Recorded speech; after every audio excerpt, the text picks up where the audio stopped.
Hello friends, this is our first video on Python. So today we are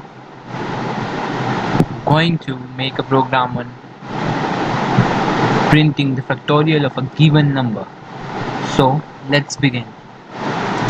At first, at first, what we're gonna do is we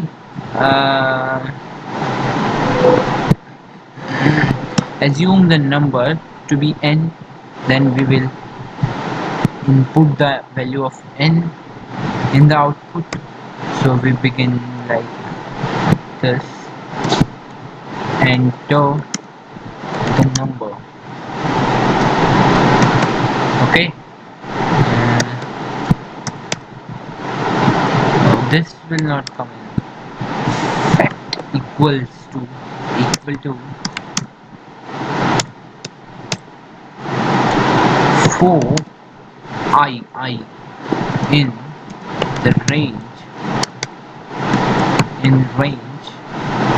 under bracket 1 comma n. This n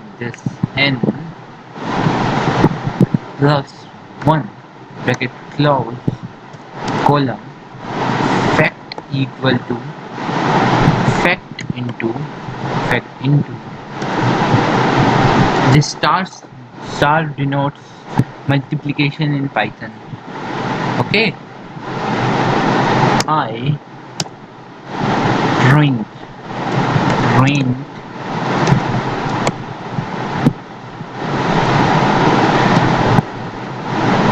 the factorial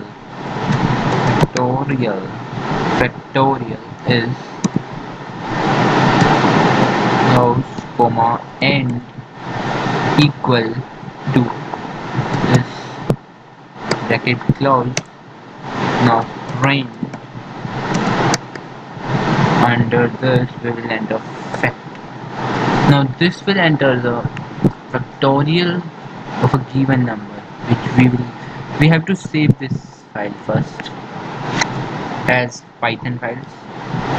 So fact dot Python. Okay, now you can see this is asking us to enter a number. You can enter any number. I will enter 7. The factorial is 5040, isn't it? Is it? It is. Now for this, you can also type F5 if you want to. So here, more complex number you can try 12. This is here came the factorial of 12. Now we'll try a more complex number 123. The factorial, you can see this comes to be this. Okay, so like this we can make the program of finding factorial of a given number. Hey guys, this is all for today's video. See you in the next